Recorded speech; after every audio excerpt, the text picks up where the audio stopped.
Bismillahirrahmanirrahim. Assalamualaikum warahmatullahi wabarakatuh.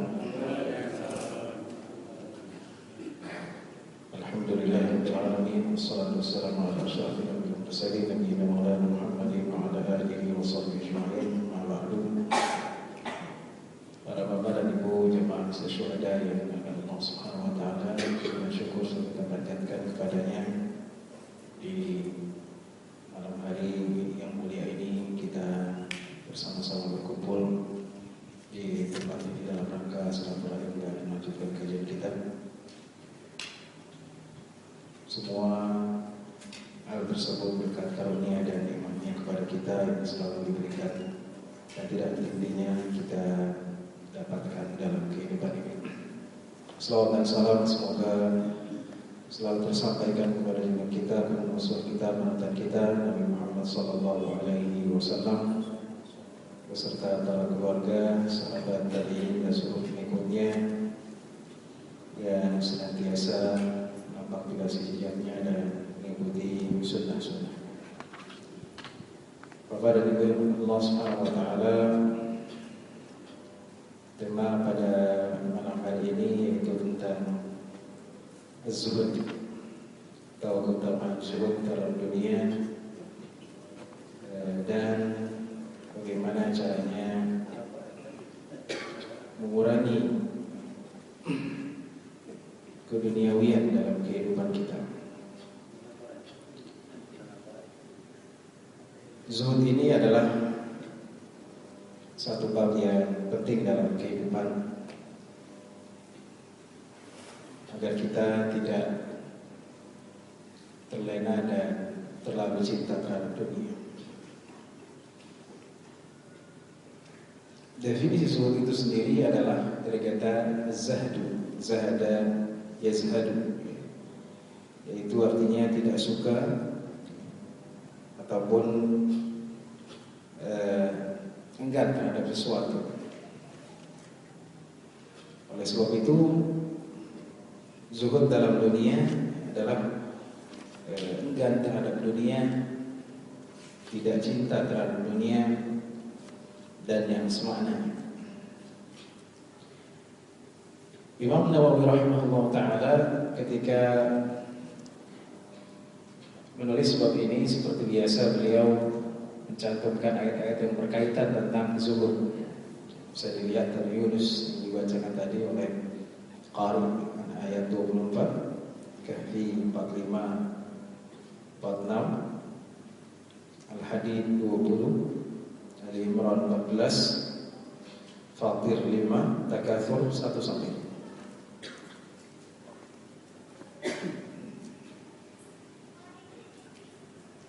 Dalam surat Yunus tadi yang dibacakan Allah Subhanahu wa taala bisa dilihat lagi. Jadi akan bacakan lagi ayatnya. Allah bicara, Allah berfirman tentang perumpamaan dunia. Allah menjelaskan bahwa perumpamaan dunia itu seperti air yang Allah turunkan dari langit. Kemudian air itu bercampur dengan tanah, dengan bumi.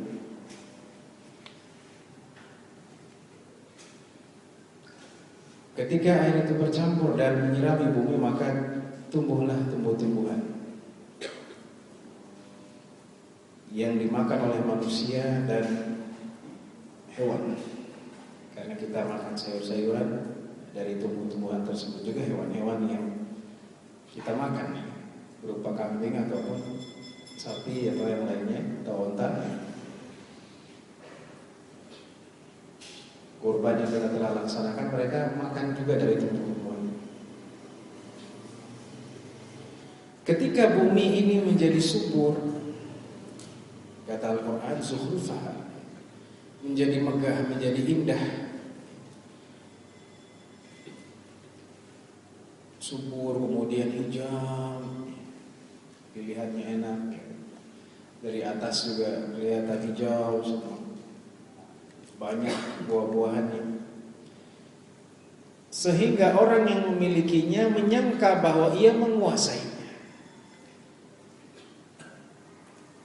Biasanya kan gitu kan. Kalau melihat sesuatu yang bagus yang dia miliki, dia menyangka wah saya paling hebat, saya punya sawah paling bagus di sini, saya punya apa saja, saya punya ternak paling bagus ternak saya punya kebun paling gede, saya punya mangga ya, musim mangga banyak ya, berapa hektar, merasa dirinya qadiruna 'alaiha, merasa dirinya hebat, mampu menguasai. Kata Allah, ataha amruna lailan aw nahara, ya. Maka datanglah siksa itu, malam atau siang. Disebutkan bahwa siksaan ini dalam bentuk api. Jadi Allah kirimkan api, kebun itu, sawah itu, tanah yang subur itu, pokoknya yang sudah dipenuhi dengan buah-buahan dan tumbuh-tumbuhan, kami jadikan rata. Api semua rata, hasidan, seperti tidak pernah ditumbuhi apapun sebelumnya. Seperti itulah kami, kata Allah Subhanahu wa taala, menjelaskan tanda-tanda bagi orang-orang yang berfikir. Ya. Al-Kahfi mirip ya. Cuma Al-Kahfi menjadi kering. Kalau tadi api kering, kena angin badannya kering. Di Indonesia mungkin pernah terjadi atau belum terjadi, ketika sangat kering itu terbakar. Mungkin panasnya. Di Australia pernah terjadi tahun yang lalu atau 2 tahun yang lalu. Jadi ketika panas itu sangat panas, beberapa hutan itu terbakar. Tapi sepertinya tidak pernah terjadi di Depok ya. Pernah sampai panas terus terbakar ya. Berapa ribu meter itu. Nah itu Allah menunjukkan bagi orang-orang yang ia merasa dirinya paling berkuasa, tiba-tiba yang ia kuasa itu hilang, hancur. Ya, dalam surah Al-Hadid 20 itu sama ya. Jadi kalau cuma di sini musfar, jadi kuning, hancur. Mungkin yang lebih populer itu surat Takatsur. Alhaakumut takatsur hatta zurtumul maqabir. Takatsur itu artinya berlomba-lomba mengumpulkan harta.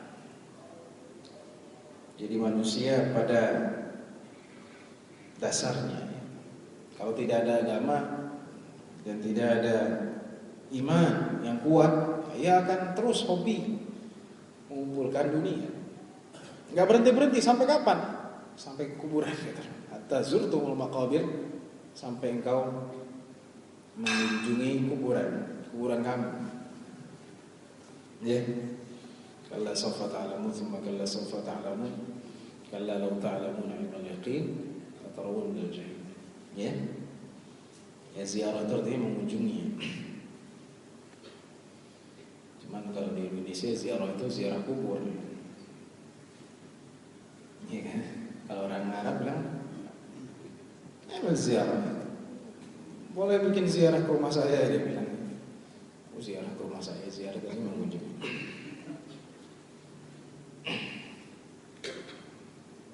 Nah, inilah makna daripada ayat-ayat tersebut tentang zuhud. Jadi intinya manusia itu cinta terhadap dunia dan kecintaannya itu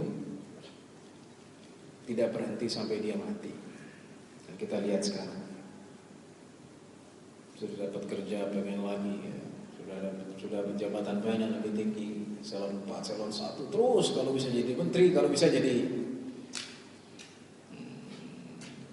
ketua PBB misalnya, yang lebih besar lagi, yang ketika ia sudah berkuasa, hartanya banyak, mati. Zurtumul maqabir, hilang semua. Dia tidak akan membawa apa-apa lagi, ya. Ataupun Allah melenyapkan kekuasaan dan kekayaannya. Nah, itulah makna daripada zuhud, ya. Artinya jangan sampai dunia itu terus di dalam hati kita cinta terhadap dunia, itu arti zuhud. Baik, itu Al-Quran. Seperti biasa Imam Nawawi mencantumkan ayat Al-Quran. Adapun hadis, ini banyak hadisnya, cuman saya sampaikan beberapa saja. Misalnya hadis Amr bin Auf Al-Ansari radhiyallahu anhu. Saya tidak baca Arabnya untuk mempersingkat. Bahwasanya Rasulullah SAW mengutus Abu Ubaidah Ibn Jarrah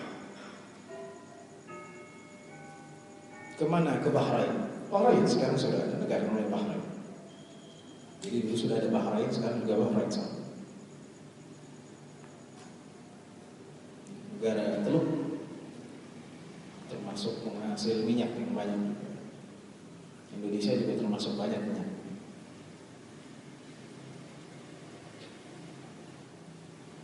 Cuman yang menguasai minyak ya negara adidaya ya. Minyak-minyaknya diambil. Nah, Abu Ubaidah bin Jarrah diutus untuk mengambil jizyah. Dia ada umat-umat yang belum masuk Islam yang disebut dengan muahadin ya, atau kafir dhimmi, mereka diambil jizyahnya. Ya, jadi orang yang non-muslim di negara atau di satu pemerintahan yang dipimpin oleh orang Islam itu wajib mengeluarkan jizyah. Maka setelah pulang dari Bahrain, bawa harta yang banyak. Jadi Abu Ubaidah ini bawa harta. Kaum Ansar mendengar kedatangan Abu Ubaidah. Datang dari Bahrain bawa jizyah ya. Di sana mungkin banyak orang-orang yang muahadin, orang-orang muslim yang diambil hartanya karena kewajiban tersebut. Maka mereka sholat fajar memenuhi bersama Rasulullah SAW sholat subuh. Ya. Setelah Rasulullah sholat, Rasul pulang. Setelah zikir kemudian berjalan ya pulang ke, dan para kaum Ansar mendekati Rasulullah SAW. Ya maksudnya ya Rasul ini Abu Ubaidah dari Bahrain ini bawa uang banyak ya, bawa harta yang banyak. Rasul kemudian tersenyum. Mereka belum ngomong tapi Rasul sudah tahu. Kata Rasulullah SAW, aku menyangka kalian, aku yakin, aku tahu sebenarnya, aku tahu bahwa kalian mendengar. Zonan itu artinya menyangka. Kadang zon itu juga artinya yakin. Aku menyangka kalian mendengar bahwa Abu Ubaidah telah bawa uang yang banyak. Ya kan, sudah tahu Rasul. Mereka belum berbicara, Rasul sudah tahu. Maka mereka mengatakan, betul ya Rasul, Abu Ubaidah bawa uang yang banyak dari Bahrain. Kata Rasulullah, abshiru wa aminu ma yasur.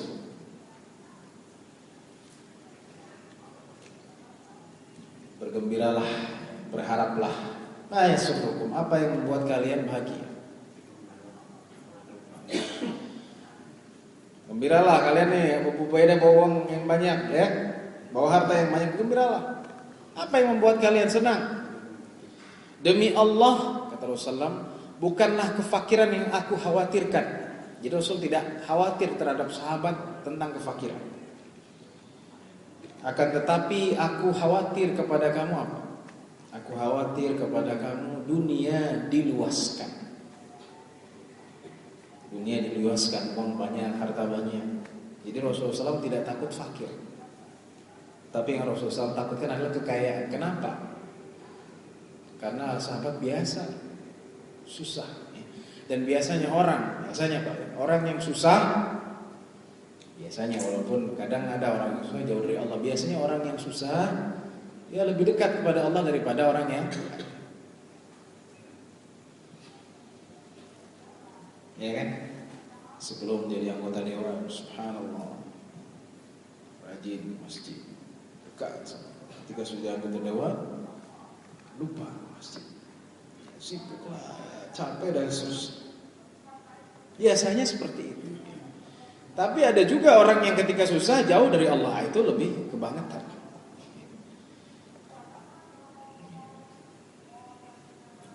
Orang dari susah itu mereka dekat kepada Allah Subhanahu wa taala. Minta sama Allah, bermunajat. Maka Rasulullah SAW tidak takut sahabat itu jatuh fakir, tidak. Karena Rasulullah tahu bahwa ketika fakir, para sahabat mereka akan terus berpegang terhadap agamanya, minta kepada Allah, beribadah. Yang Rasulullah khawatirkan adalah dunia. Ketika dunia itu banyak, harta berlimpah, sini Rasulullah khawatir. Aku takut dunia itu berlimpah kepada kalian sebagaimana berlimpah terhadap orang sebelum kalian. Apa yang terjadi? Mereka orang-orang sebelum kalian berlomba-lomba dalam. Jadi aku takut kalian akan berlomba-lomba dalam dunia sebagaimana mereka berlomba-lomba dalam dunia. Apa yang terjadi?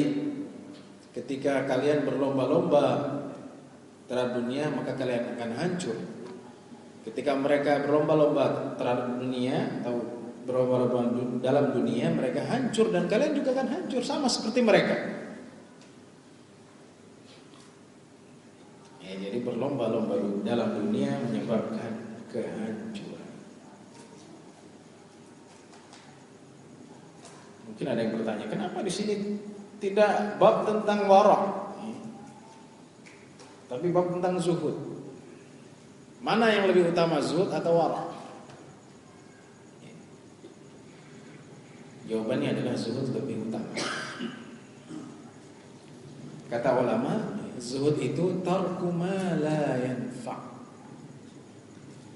meninggalkan yang tidak bermanfaat.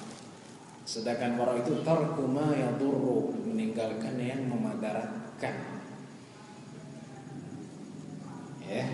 Jadi setiap orang yang zuhud pasti wara', tapi tidak setiap orang yang wara' pasti zuhud. Jadi kalau orang zuhud, dunia dia nggak pengen. Boro-boro korupsi rumah aja nggak mau, saya nggak mau fasilitas. Biarkan uang itu buat rakyat ya. Bagaimana ya mau korupsi? Saya mau rumah saya ngontrak saja. Tolong bayar kontrakan saya saja, saya biar. Fasilitas saya nggak usah, itu buat rakyat. Itu orang zuhud, ya. Jadi zuhud itu lebih tinggi daripada wara'.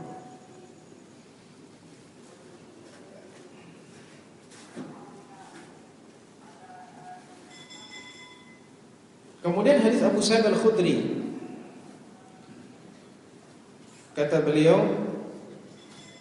Rasulullah SAW duduk di atas mimbar dan kami duduk di sekeliling. Rasulullah bersabda, sungguhnya hal yang paling aku khawatirkan terhadap kalian setelah aku wafat, yaitu perhiasan dunia dan kemegahan. Jadi kalian diberikan kemegahan dan perhiasan dunia, itu yang aku paling khawatirkan.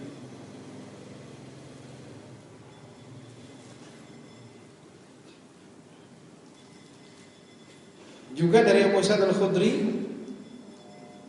Rasulullah SAW bersabda, sesungguhnya dunia itu, ini mungkin yang jarang kita dengar ya, dan jarang juga disampaikan ke Rasulullah SAW, sesungguhnya dunia itu manis dan hijau. Ini kata Rasulullah, bukan kata saya. Di dunia itu manis, betul. Jadi dunia ini banyak yang manis, yang dimanis-manisi. Dan hijau itu identik dengan apa? Duit. Sekarang bukan hijau lagi yang dicari, apa? Merah.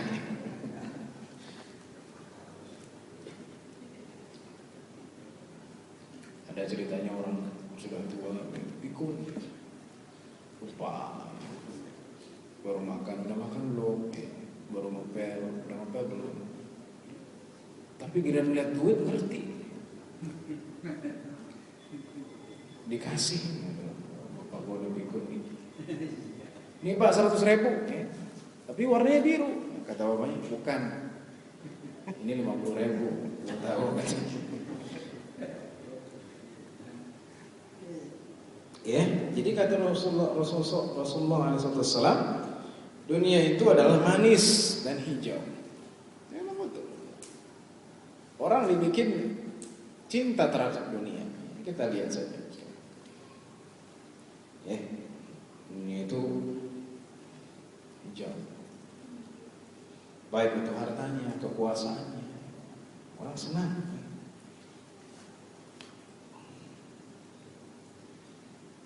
Ya, mungkin ada orang yang belum pernah masuk istana, dia akan masuk istana.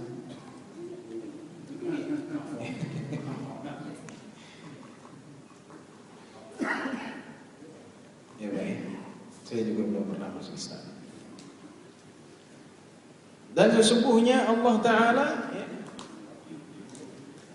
memberikan kamu istikhlaf, memberikan kamu kontrol terhadap dunia, ya. Khalifah, kalian menjadi khalifah, kalian mengelola, ya, yang mempunyai kuasa itu kalian. Maka Allah akan melihat apa yang kalian lakukan. Kata Rasulullah, takut dunia, takwalah kalian terhadap dunia dan takwalah kalian, ya, dalam perempuan. Jadi dari dunia, perempuan, ya, itu harus dijaga. Dunia jangan sampai karena enak, ya, mengelola dunia, dikelola, ya, kekuasaan, maka yang terjadi adalah penyimpangan. Mungkin hadis yang luar biasa, ya. Ada hadis Anas radhiyallahu anhu bahwasanya Nabi Muhammad SAW bersabda, Allahumma la 'aisha illa 'aishul akhirah. Ya Allah, tidak ada kehidupan kecuali kehidupan akhirat. Fa'fidil ansar wal muhajirin. Ampunilah kaum Ansar dan orang-orang Muhajirin. Ya. Jadi kalau tidak ada kehidupan kecuali kehidupan akhirat. Dunia ini bukan kehidupan sesungguhnya, tapi hanya orang bilang sandiwara. Sinetron. Ini sinetron berapa episode? Ada yang 1000 episode yang nggak habis-habis. Nah, kalau surga itu tidak ada episodenya, abadal abidin, selama. Mesti ada episodenya. Episode kecil, remaja, ya, dewasa, tua, dan kemudian kembali. Baik. Dari Anas juga, nah ini juga perlu kita renungi hadis ini. Luar biasa, Rasulullah SAW bersabda,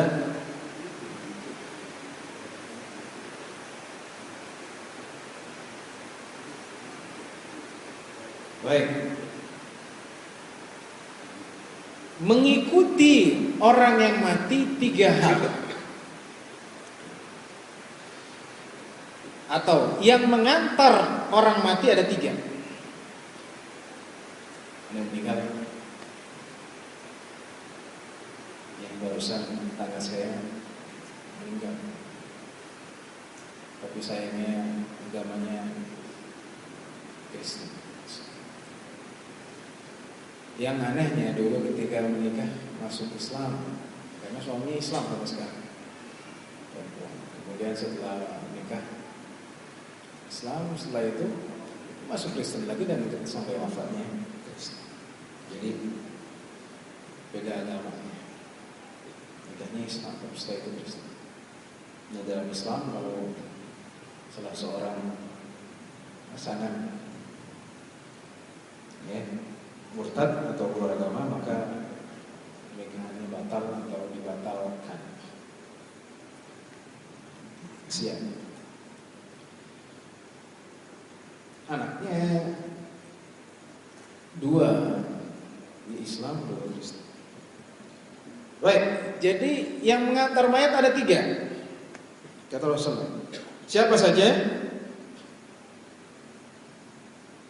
Ya, keluarganya, hartanya, amalannya. Keluarganya nganterin, ya. Hartanya apa? Ya, hartanya mungkin kolega-koleganya ya, yang dulu pernah menjadi bawahannya di pabrik atau di kantor. 3 ya. Atau misalnya mobilnya ya, saya nggak mau pakai mobil ambulan ya, masukin pakai mobil yang lebih bagus mungkin. Jadi masih ngikut tuh hartanya mobilnya. Jadi ngikutin 3 keluarganya, semua nganterin hartanya, mungkin mobilnya itu yang dia miliki, yang mengikutinya. Ya. Dan amalannya, kata Rasulullah SAW, setelah dikubur 2 yang pulang, mobilnya pulang, ya kan? Keluarganya pulang. Apa keluarganya mau nginep di situ? Nggak mau nginep. Udah nginep dulu sehari. Sian, udah pulang. Cuman 1 yang tinggal. Terus apa itu? Amalannya. Jadi hartanya pulang, ya, mobilnya pulang, keluarganya pulang, tapi amalanlah yang tetap dalam kubur.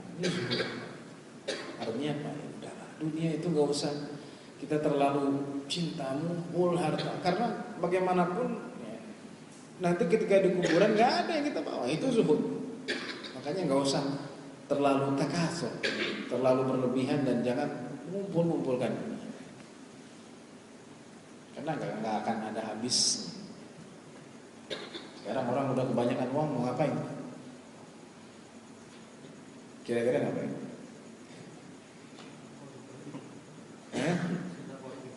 Nah, nanti ada babnya di sini ya. Penting itu. Sedekah yang banyak. Nah itu. Kalau ia mengerti agama, ia akan melakukan itu. Nah ini nanti ada hadis tersebut. Ini perlu saya sampaikan. Biasa. Kalau dia tidak bersedekah, dia akan melakukan hal yang aneh-aneh kan.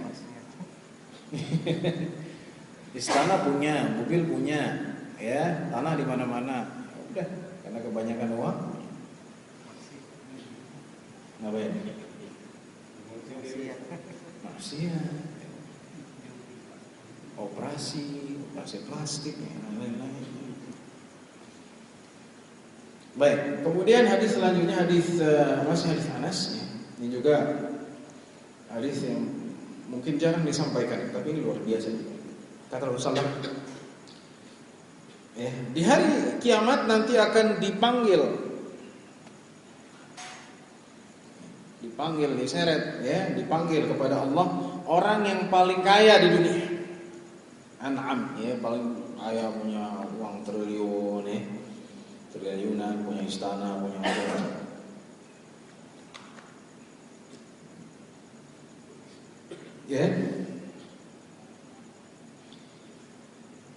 Tapi dia dari penduduk ahli neraka. Nah ini pada dasarnya orang yang banyak duitnya, kalau dia tidak punya iman, dia akan neraka. Kalau dia tidak kuat imannya, nanti maka dijelaskan tadi kecuali yang sedekah. Betul. Nanti ada hadisnya ke Rasulullah, kecuali hamba yang mengatakan hakadha wa hakadha. Dia mengatakan kepada saudara-saudaranya seperti ini, maksudnya kasih buat fulan 1 miliar buat. Nah itu yang akan menyelamatkan dia. Tapi kalau orang yang ngumpul, biasanya sudah neraka. Kalau yang tadi enggak, maka dia dicemplungkan ke dalam neraka 1 cemplungan. Panas luar biasa. Kemudian dikatakan kepadanya, wahai anak Adam,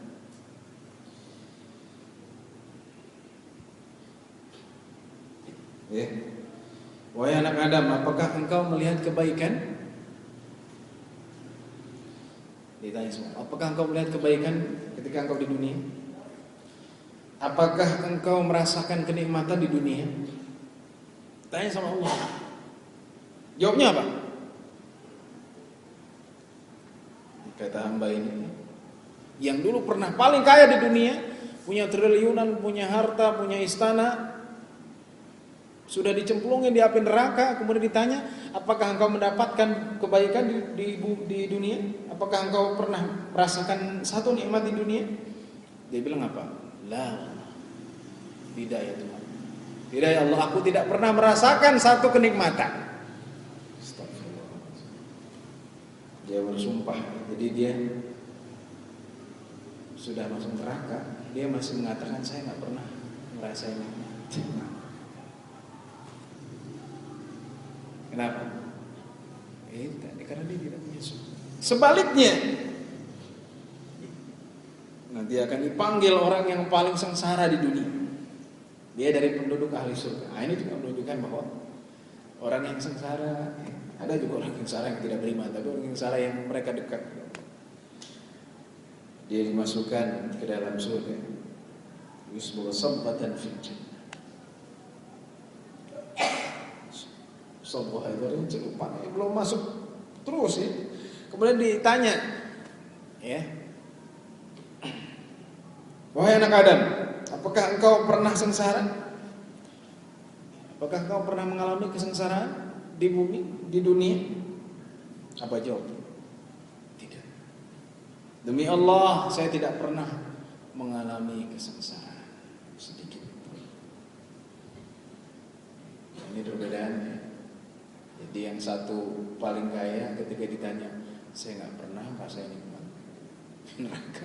Yang satu beriman, sengsara di dunia, paling sengsara. Ya, rumah nggak punya, ya, pekerjaan juga nggak tetap ya, tetap bekerja tapi nggak punya pekerjaan tetap. Ya. Pas-pasan, kadang makan, kadang enggak. Belum lagi kalau sakit, ya, obat-obatan ya, susah ya. Oh, yang gratis ngurusnya ribet ya. Sedangkan dia udah gratis. Dia menjawab, tidak, aku tidak pernah merasakan kesusahan. Bu, aku tidak pernah merasakan penderitaan. Itu menurut surga. Inilah yang disebut dengan surga. Baik, hadis selanjutnya, beberapa hadis lagi sebelum kita buka pertanyaan tadi. Tadi juga tentang sedekah. Ini hadis Mustawrad bin Shaddad. Rasulullah SAW bersabda, tidaklah dunia di akhirat kecuali jadi perumpamaan dunia dibandingkan akhirat kecuali seseorang di antara kalian menyelupkan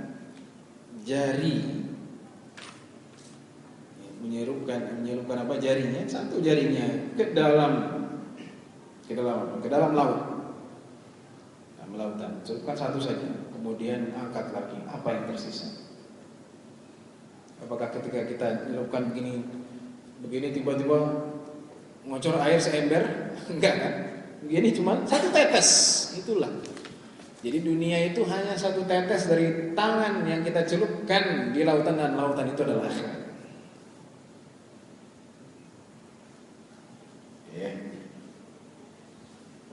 Ini hadis tentang zuhud. Jadi kalau kita ingin zuhud, ya sudah, kita bandingkan. Kenapa kita harus punya pakaian? Ya, ngapain pakaian sampai 1 juta? Ya, ada orang yang artis itu sepatunya 2 juta. Wah, berjejer 20. Di TV dilihatin, satunya tasnya 10 juta. Tas doang. Kira-kira apakah tas antik peluru? Atau bisa buat tas doang 10 juta. Kalau orang zuhud, dia tidak akan melakukan itu. Buat apa? Ya. Jadi salah satu yang tidak sesuai dengan zuhud adalah gaya hidup konsumtif. Jadi gaya hidup konsumtif itu tidak sesuai dengan zuhud. Jadi maunya beli. Tidak sesuai dengan kebutuhan. Kalau orang zuhud itu dia, saya nggak butuh, buat apa?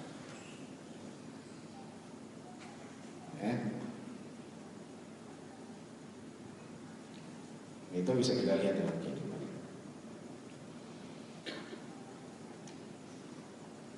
Nah, kemudian hadis Jabir radhiyallahu anhu, bahwasanya Rasulullah pernah melewati satu pasar dan orang ada di sekelilingnya. Kemudian Rasulullah melewati anak kambing yang mati.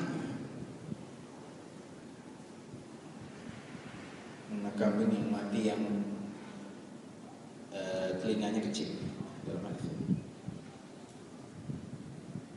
Bangkai. Maka Rasulullah memegang apanya? Telinga. Kata Rasulullah, siapa yang ingin membeli ini dengan 1 dirham? Dirham. Tidak usah banyak-banyak, 1 dirham. Maka para orang yang ada ketika di situ, kami nggak ingin, buat apa? Itu nggak ada apa-apanya, cuman bangkai mati. Kalau begitu nggak usah bayar sedirham. Ini buat kamu, mau nggak? Ya, Rasulullah mengajarkan zuhud. Pertama kata Rasulullah, siapa yang mau beli 1 dirham? Ya nggak ada apa-apa, sudah mati. Kalau begitu saya kasih deh. Kata orang di situ, demi Allah, kalaupun dia hidup, anak kambing ini yang telinganya kecil ya mungkin tidak terlalu bagus. Kalau dia pun hidup itu aib, jelek. Innahu asak. Ya. Jadi anak kambing yang telinganya kecil itu jelek. Itu aib. Gimana kalau dia mati?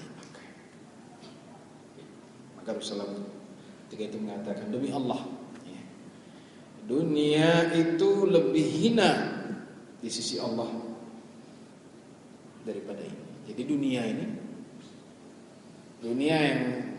yang dengan seluruh isinya lebih hina daripada anak kambing yang telinganya kecil yang kalian anggap jelek, yang apalagi mati. Yang hidup aja kalian nggak suka, apalagi mati. Itu lebih hina daripada anak kambing ini. Ini harganya enggak lebih mahal, ya, ternyata lebih hina daripada anak kambing yang telinganya kecil. Aib. Tidak bagus. Baik, hadis Abu Dzar tadi yang seperti Bapak sampaikan, orang yang bersedekah. Kata Abu Dzar, aku pernah berjalan bersama Nabi Muhammad SAW ya, di satu harra itu ya, kira-kira kampung di Madinah, ya, mungkin sekitar RW lah.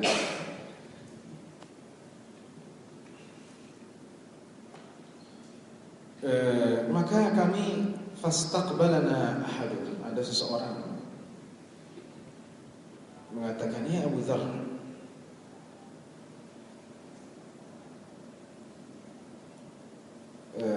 aku mengatakan kepada Abu Dzar, labbaik ya Rasulullah. Kata Rasulullah, tidak membuatku senang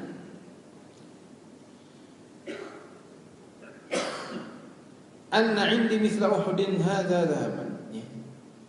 Tidak membuatku senang kalau aku punya Uhud, ya. Ini ketika di Uhud berarti. Kalau misalnya Uhud ini emas,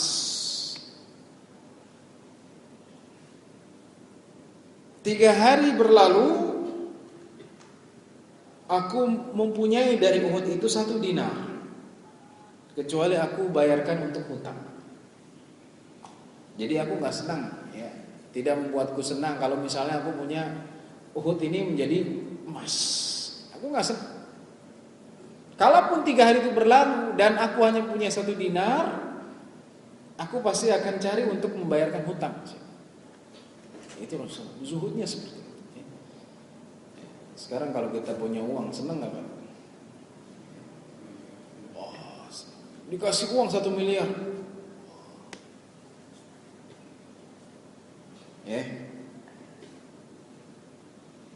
Kata Rasulullah, kecuali aku mengatakan pada hamba Allah tadi yang Bapak sebut, sebutkan.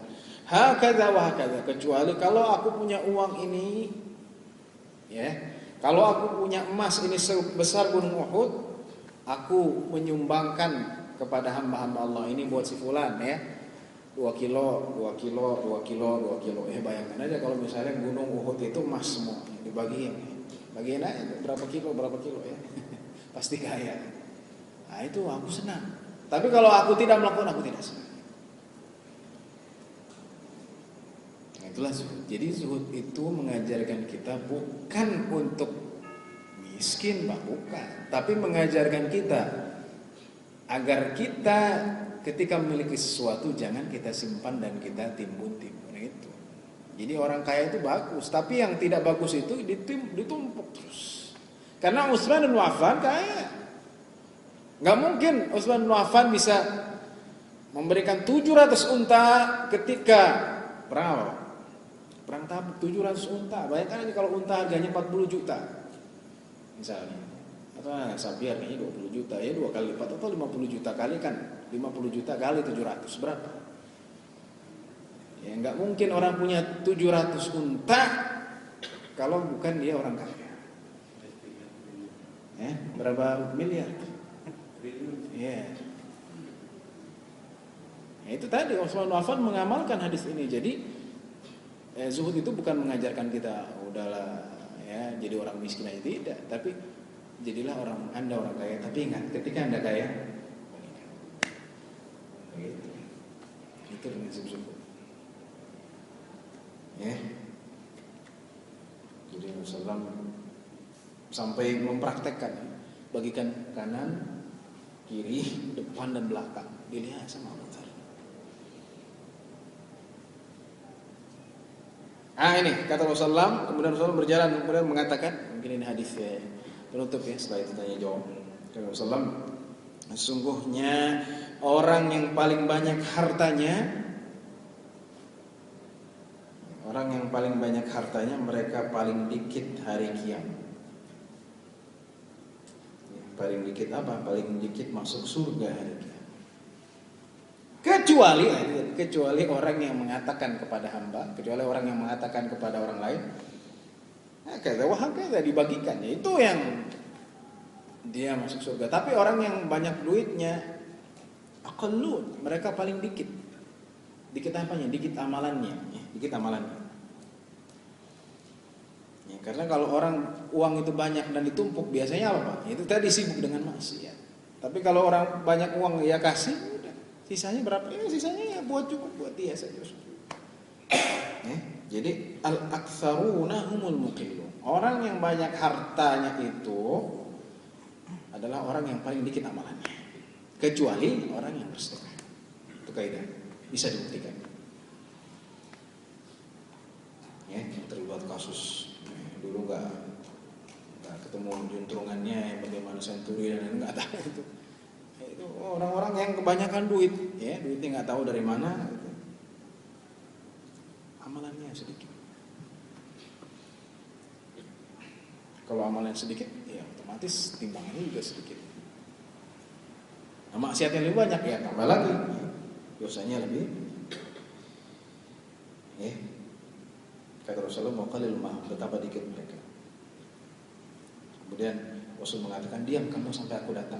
Jadi Rasul mempraktekkan ketika membagikan kanan, kiri, depan, belakang.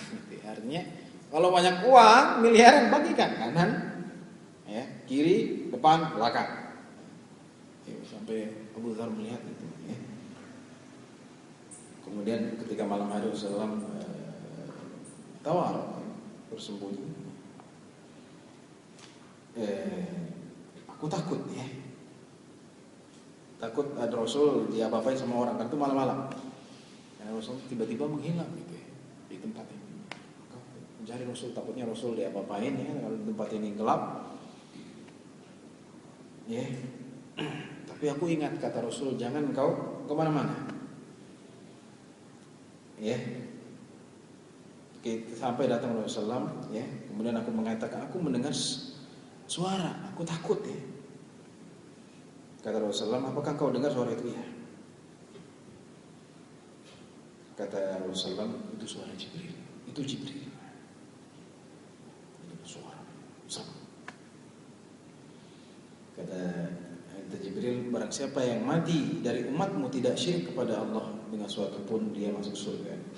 Aku mengatakan walaupun ia zina, walaupun ia mencuri, walaupun dia berzina, walaupun dia mencuri, tapi syaratnya satu, dia tidak menyekutukan Allah dengan sesuatu. Itu akan Allah akan ampuni dosanya, itu apabila ia benar-benar bertauhid kepada Allah Subhanahu wa taala. Baik, demikianlah kajian kita pada malam hari ini. Intinya adalah bahwa kehidupan di dunia ini bukanlah tujuan ya, tapi sebagai media bagi kita semua untuk menuju akhirat. Apapun yang kita miliki, kita niatkan bahwa ini adalah sebagai media untuk akhirat, dan apapun yang kita miliki jangan kita simpan dan kita tumpuk, kita bagikan dan kita sedekahkan di jalan Allah Subhanahu wa taala. Semoga bermanfaat bagi kita semua. Sallallahu alaihi Muhammadin wa ala alihi wasallam. Ada pertanyaan? Iya, terima kasih Ustaz atas pembahasan mengenai zuhud. Untuk selanjutnya mungkin ada pertanyaan dari jemaah.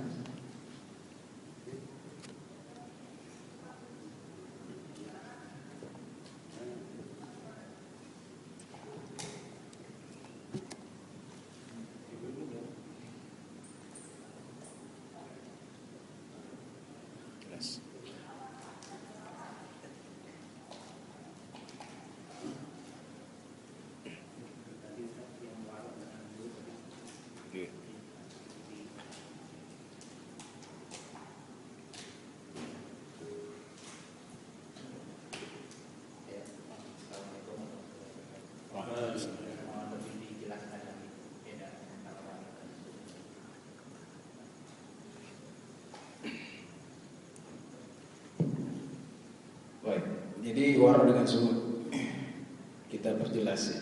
Warok itu meninggalkan yang memudaratkan atau yang dianggap ada dosa. Itu warok. Contoh. Orang yang sering ke restoran, ya, dia warok kan. Kenapa? Karena restoran ini gak ada sertifikat halalnya. Itu warok. Maka dia takut. Tapi kalau orang zuhud, boro-boro ke restoran, dia nggak pernah jarang. Nah, ngapain sih di restoran? Mendingan makan di rumah saja. Nah, itu bedanya zuhud dengan orang. Jadi setiap orang yang zuhud itu, karena dia jarang mau. Apalagi restoran kan sekarang banyak. Ya nggak ada sertifikat halalnya. Ya walaupun pada asalnya halal, cuman kan ditakutkan. Apalagi restoran-restoran sekarang, nah itu pang macam-macamnya gitu. Itu mungkin tercampur dengan bahan-bahan yang mengandung babi dan lain-lain. Itu jadi contoh dalam makanan misalnya. Di orang yang warak, yang menghindari tempat-tempat yang kira-kira itu mengandung hal-hal yang haram, mengandung unsur babi. Tapi kalau orang zuhud tidak pernah, dia meninggalkan restoran. Paling juga sekali-sekali, bahkan mungkin tidak. Dia apa di restoran? Saya bukan, lebih baik makan di rumah. Itu satu. Ya. Contoh lain misalnya, ya, itu dalam makanan, ya, dalam pekerjaan misalnya, ataupun dalam taruhlah dalam bank misalnya, dia kalau orang warok dia lihat dia dulu mana nih banknya riba orang. Tapi kalau orang zuhud, ya mungkin dia tidak punya account di bank, ya nggak usah. Nah itu bedanya. Jadi orang zuhud itu intinya ya, orang zuhud itu selalu melihat dari sisi kebutuhan, dan dia tidak mau dia tidak mau berlebihan. Dia tidak mau sesuatu itu lebih dari kadarnya. Itu contohnya. Jadi orang warok, dia berhati-hati atas beberapa masalah yang dihadapi. Orang zuhud, dia meninggalkan yang tidak penting baginya. Jelas kan? Kira-kira sudah. Kira-kira seperti itu. Ya silakan.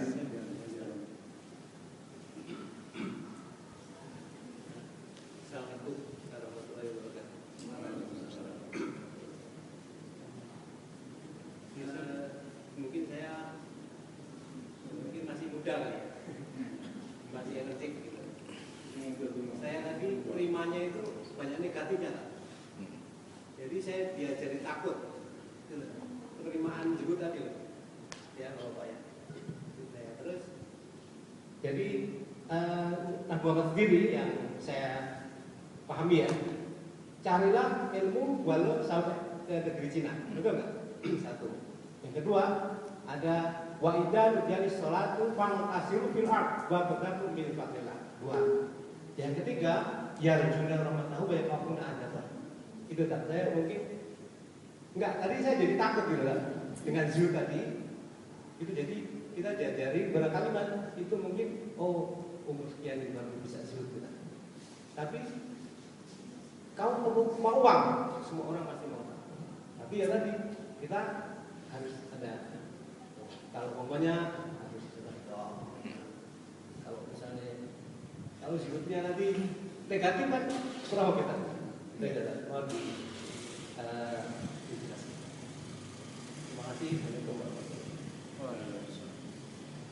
Baik, memang sekilas takut itu untuk ilmu mesin bukan hadis. Setelah ilmu walaupun di Cina bukan hadis. Jadi betul ya tadi faidah qudiyatu shalat fantashiru fil ardh. Jadi yang dilihat di sini niatnya Pak. Satu. Yang kedua munafasahnya. Ya. Jadi jangan sampai kita mencari dunia itu karena ingin keren-kerenan. Tapi kalau kita niat, kenapa engkau? Ya saya rajin terus supaya kaya. Ya, tadi ujung-ujungnya apa? Biar bisa sedekah. Jadi awalnya begitu. Kemudian ketika mencarinya itu jangan sampai munafasah, keren-kerenan ya, berlomba-lomba ya, sikut kanan sikut kiri itu tadi. Jadi bagi saya itu tidak mengajarkan takut, tidak. Justru itu mengkontrol dan membenarkan niat kita. Jadi itu maksudnya. Sehingga dunia yang itu kan apa Pak? Dunia yang sudah didapat kan? Bukan ketika memulai. Kan tadi Abu Ubaidah kan sudah dapat uang ini. Banyak. Nah, ketika sudah di tangan, ya, jangan sampai kita menjadi berubah. Nah, itu. Jadi pertama niat kita luruskan. Kedua ketika harta itu kita sudah dapat, nah itu jangan sampai kita munafasah, pamer-pameran, ya. Kemudian lomba-lomba dunia, ya. Kemudian mengejek yang lain. Jadi tidak ada sedikit pun di situ yang kejar dunia, nggak ada. Justru Rasul meluruskan bahwa kamu kalau sudah punya dunia seperti itu, carilah dunia. Tapi niatnya tadi, dan jangan sampai ketika dunia itu di tangan kita menjadi hamba-hamba yang pamer-pameran dan berlomba-lomba ya dalam dunia tersebut. Iya Pak. Ada lagi?